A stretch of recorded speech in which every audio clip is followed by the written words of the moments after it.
Welcome to Dollar Use's 5th grade production of The Adventures of Lewis and Clark.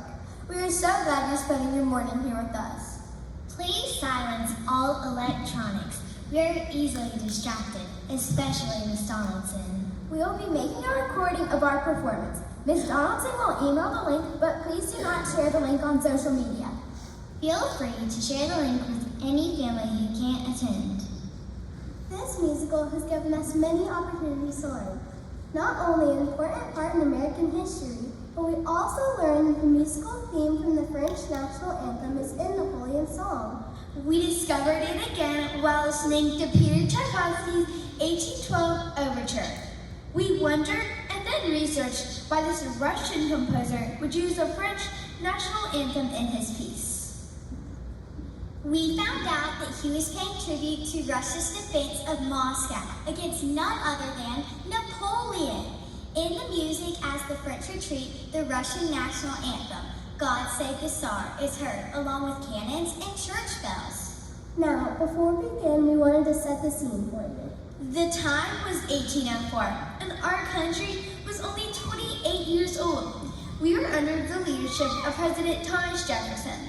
During this time, the French dictator, Napoleon Bonaparte, was waging war all over Europe and was running out of money. He was this little short dude trying to take over the world. Thomas Jefferson sent two businessmen named James Monroe and Robert Livingston to France as ambassadors. He wanted them to buy New Orleans from Napoleon, but instead they made the deal of the century. Kind of like Deal or No Deal. Instead, in New Orleans, they bought 860,000 square miles of land for only $15 million at 4 cents an acre. That's a great deal. We call it the Louisiana Purchase. Well, Thomas Jefferson wanted to know what he bought, so he hired two army buddies named Meriwether Lewis and William Clark to explore, travel, and chart this new land. It only cost taxpayers $2,500. That's a good deal, too. Anyway, they had almost 40 members in their group, and a French traveler named Toussaint Charbonneau joined them. He wasn't much help, but his wife was the best part of that deal. Would you quit interrupting me? Oh, I remember her. She was a Shoshone Indian named Sacagawea. She became their guide and final member to their crew. Fortunately for us, Lewis and Clark kept very thorough journals of their entire trip. They collected plant specimens and were the first to document new animals like the prairie dog, the jackrabbit, the black-tailed deer, and even grizzly bears. The expedition returned to St. Louis on September 23, 1806. So this year is the 219th anniversary of the expedition. Now that we have set the scene, sit back and enjoy the adventures of Lewis and Clark.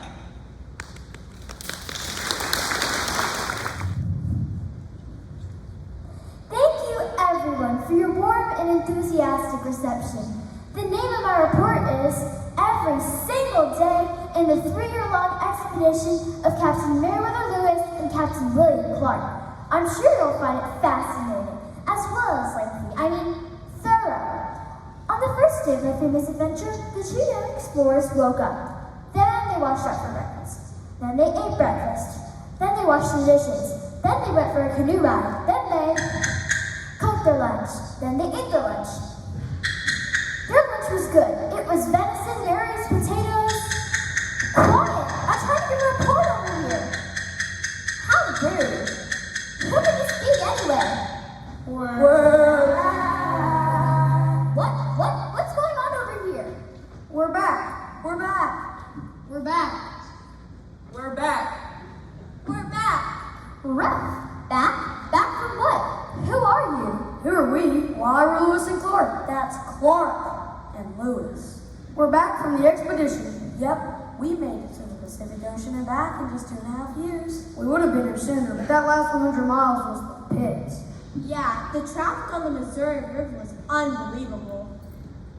Yeah, it was rough. Wait a minute, just wait a long minute here. The expedition of Lewis and Clark. That's Clark and Lewis. Don't try to confuse me, mister. I happen to know that the expedition of Lewis and Clark and Lewis or whatever happened almost 200 years ago.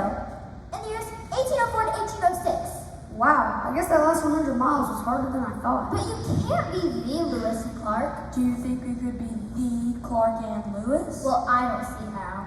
Well, I'm quite certain that I'm Meriwether Lewis, the person commissioned by President Thomas Jefferson to lead the expedition.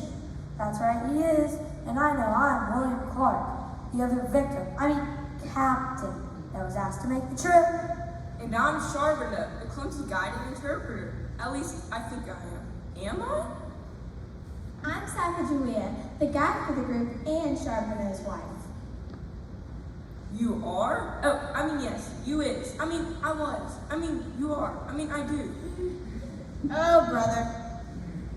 I'm quite certain I'm the slave who made the trip. They call me York. Ruff, I'm the dog Skinnin. Could you tell? Yep, she's the dog, all right. No doubt about it. I'm so confused. My research is sure to undergo intense scrutiny if what you're telling me is true. Research? Yes.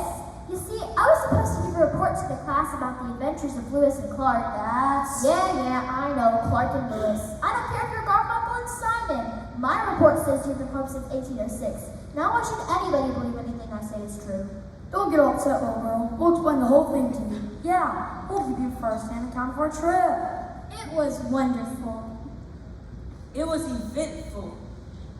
It was eye-opening. It was rough. Let's tell her all about it. Hit it, fellas.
totally convinced, but this sure is going to make for an interesting report.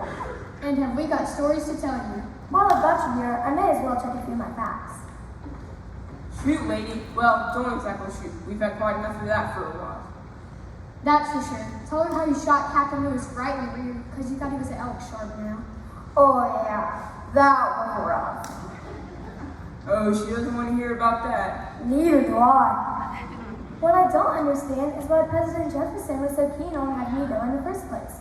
After all, that territory wasn't even part of the United States at the time, was it?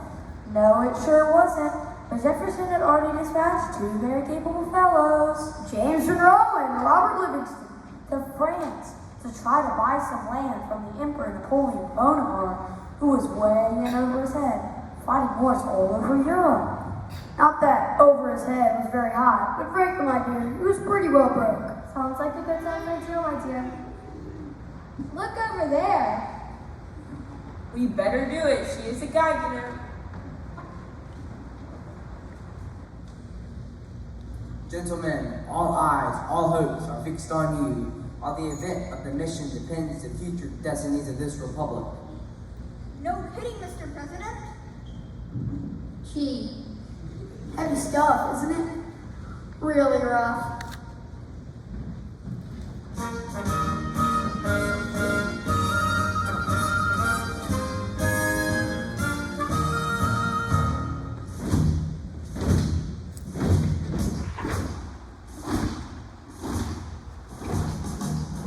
Oh, my name's Napoleon Bonaparte, and have I got a deal for you? I'm in danger of being blown apart, so I make this appeal to you. All eyes are fixed on you. All hopes are fixed on you. It's yours, you're really in some luck for 15 million bucks.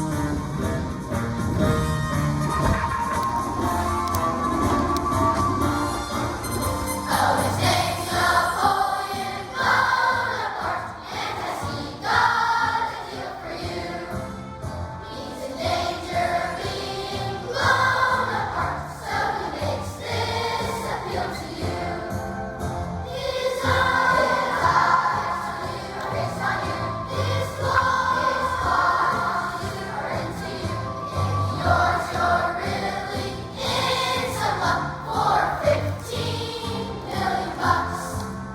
You were sent out to buy just New Orleans, but since he's so incredibly poor, you'll do well if you went home with more. I think I know just how you feel. Come now, boys, let's make a deal. Come now, boys, let's make a deal. Come now, boys, let's make a deal. Take it, go!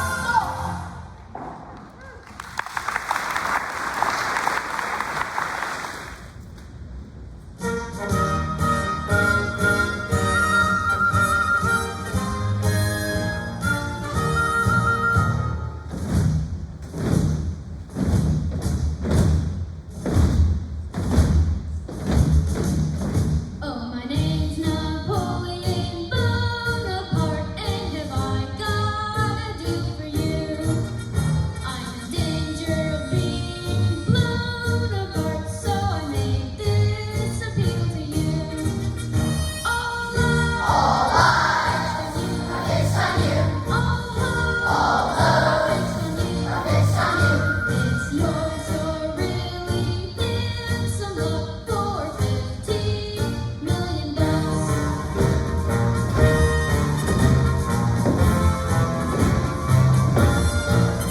Oh, his name's Napoleon Bonaparte, and has he got a deal for you? He's in danger of being blown apart, so he makes this appeal to you. His eyes are fixed on you. His claws are into you. If yours, you're really in some luck for 15 million bucks. You were sent out to buy just New Orleans, but since he's so incredibly poor, you'll do well if you went home with more. I think I know just how you feel. Come now, boys, let's make a deal. Come now, boys, let's make a deal. Come now, boys, let's make a deal.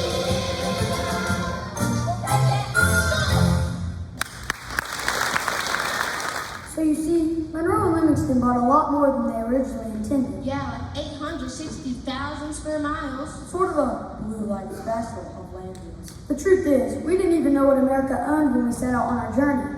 I thought we were going on a little canoe ride or something. Many Americans have some strange ideas about ownership in that time in our history. You can say that again. Well, let's get back to the trip itself.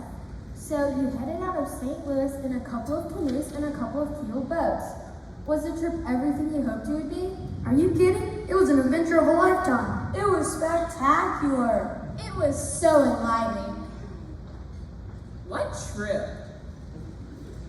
It was freeing. It was magnificent. It was glorious. It was stupendous. Wait, stop, hold it. I can't believe I'm hearing this. Not known to have some pretty good ears.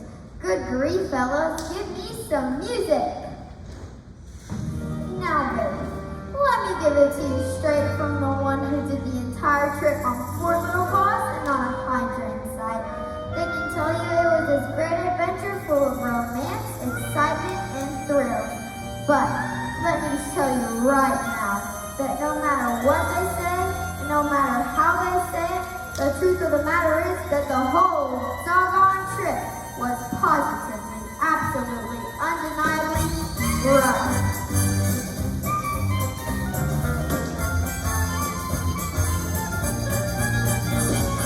Gnats, flies, ticks and fleas, about a million mosquitoes and bees, rats and worms, things and squirms, anything else that's covered with germs.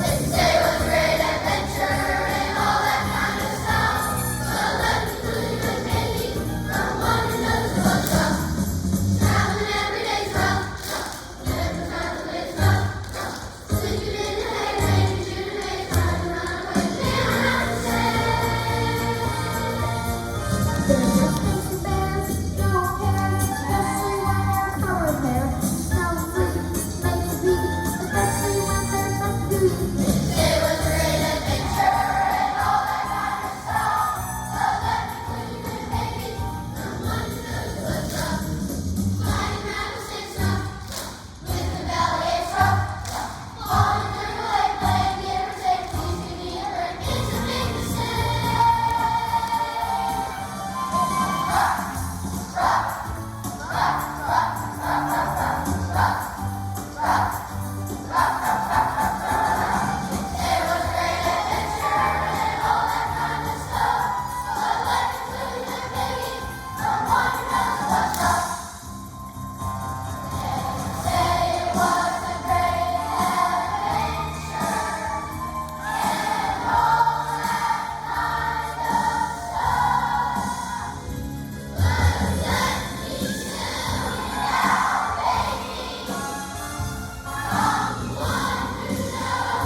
Boy, that does sound rough. No kidding, lady. Well, Stanton is right to a certain degree. It could be a pretty trying adventure at times, what with wild animals, miserable weather, and trying to keep the native populations from doing us in. What about those native populations? What was their reaction to visiting their lands? Why don't you ask Sacagawea? She probably knows the best answers to those questions. Oui, she is a guide, you know. And your wife. She is? Oh, I mean, yes. She is? Oh, wow. It's true. We never would have made it without Sacagawea and her skills as a guide and interpreter. Sacagawea, how did your people respond to their visitors from the east?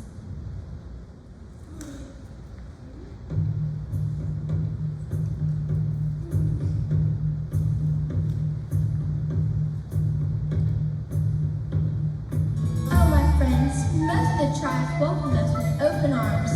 They shared with us their food, their homes, and their friendship. They did not feel there was any reason to be afraid. In most instances, we were visitors in a world they had already inhabited for generations, a world they had already called home.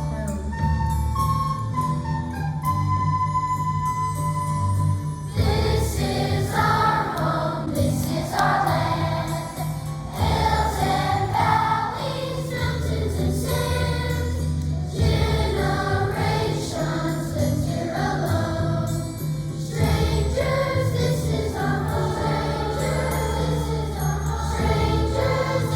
our home.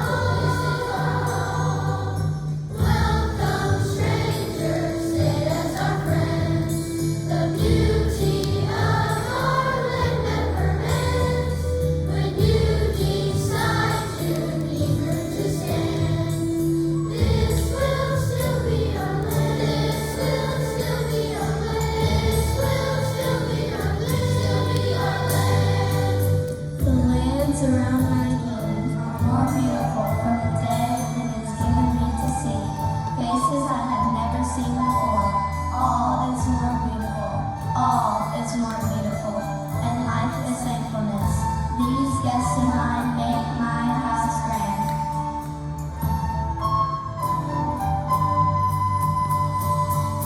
This is our place. This is our dream. Every river, every stream, snow-capped mountains, oceans of foam. Strangers, this is our home. Strangers, this is our home. Strangers, this is our home. This is our home.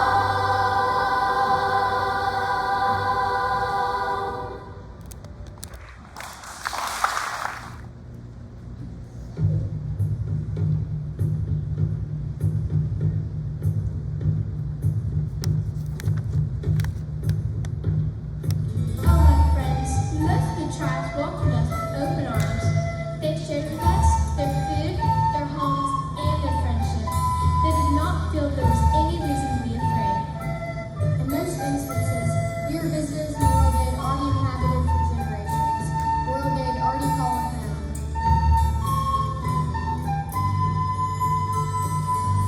This is our home, this is our land. Hills and valleys, mountains and sand. Generations lived here alone. Strangers, this is our home. Strangers, this is our home. Strangers, this is our home. This is our home. Welcome, strangers, stay as our friends. The beauty of our land never ends. When you decide you need room to stand, this will still be our land. This will still be our land. This will still be our land. The lands around my dwellings are more beautiful than the day that it is given me to see. Faces I have never seen before. All is more beautiful. All is more beautiful. And life is thankfulness. These guests of mine make my house grand.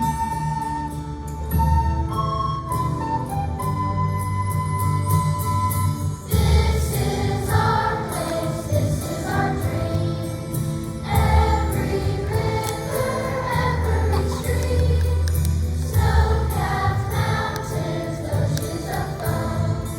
Strangers, this is our home. Strangers, this is our home. Strangers, this is our home. This is our home.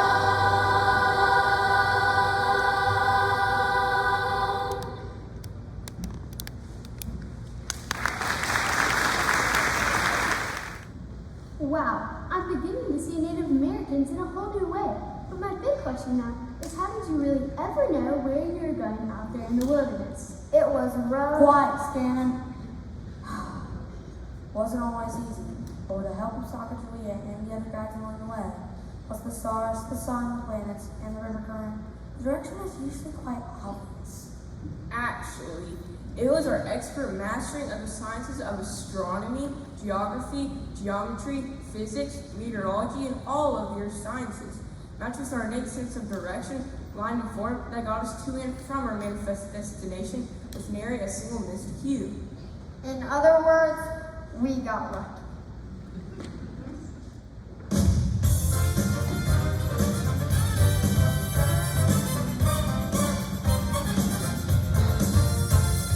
Traveling along, doing just fine. We were some kind of collection. Which way to go? Your way or mine? Try not to lose our direction. It came a fork in the road, a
Now, York, how did it feel for you to be so far away from home?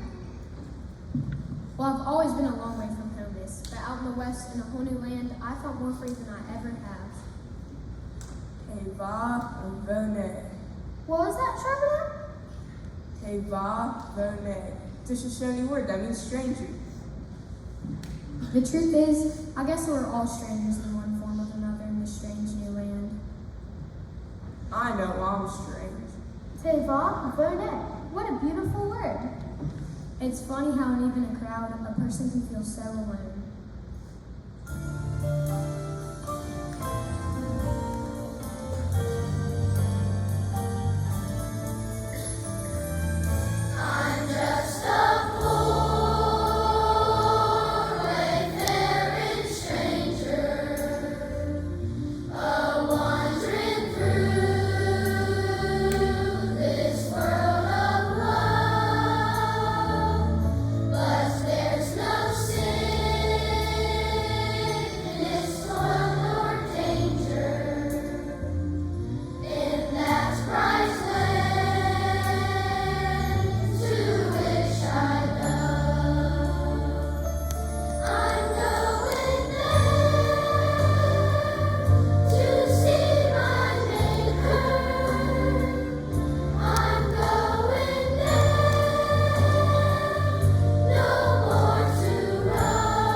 When you thought you might not make across the entire continent? Yes, indeed there are times like that. Like when we thought the Sioux were gonna do us all in. Or when we nearly fell to death doing treason with the Mandans. Or how about the time when we saw 220 grizzly bears in one day? That's right. One of them almost had Charbonneau for lunch. Really? That was bad, all right. But I think the worst days were those who spent with the Nez Perce out on the Columbia River. We ate nothing but salmon and dog meat for weeks on end. Rough. Oh yes, the Columbia. That's when I knew for sure that we were going to make it to the Pacific. After making it past the Great Falls of the Missouri, I thought I'd never want to see a Russian river again. We had made it over the entire chain of Rocky Mountains. Needless to say, we were pretty battered. Then Captain Clark discovered a large river we called Clearwater that led us right into the mighty Columbia. We also met up with the Nez Perce Indians, who saved our lives, their kindness and generosity. They fed us. and helped us build new dugout canoes that got us back on the beautiful river, making its tumbling dash to the sea.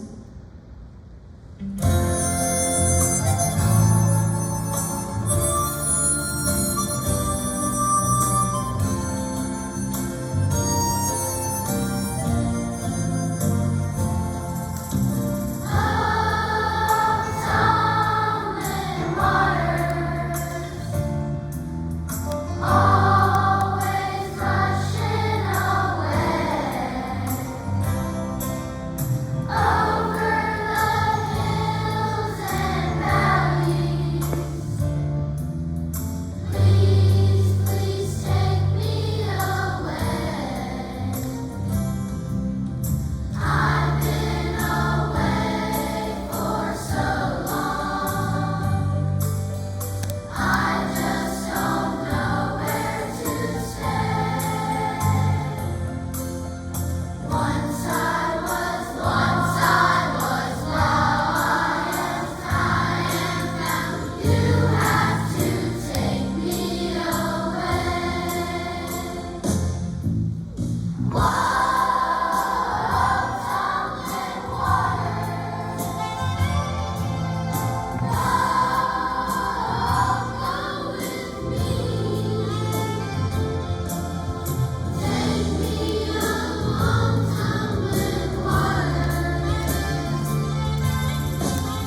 lies too good to be true.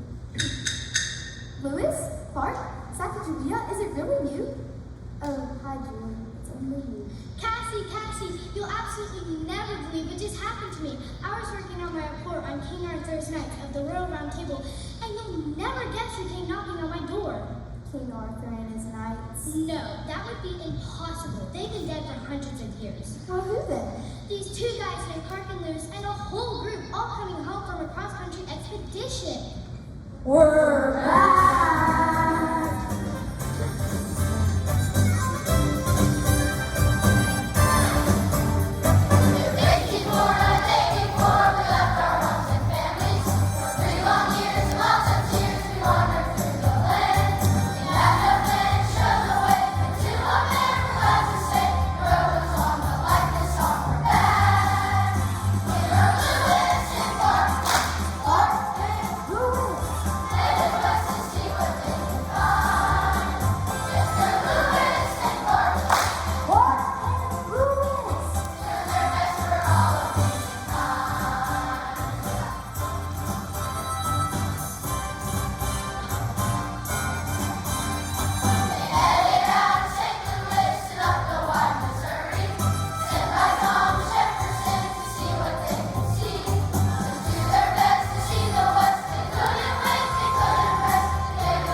We'd like to thank all the parent volunteers who helped set up the stage and decorate. We especially want to thank Miss Welsh and Miss Wanniker for all the hours they put in behind the scenes. And thank you, Miss Dusner, for all your years of acting coaching. Thank you to our 5th grade teachers for making our last year at Jolly Ridge so special. Our musical truly exemplifies our core values, those who are driven to Jesus and beyond.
Thank you.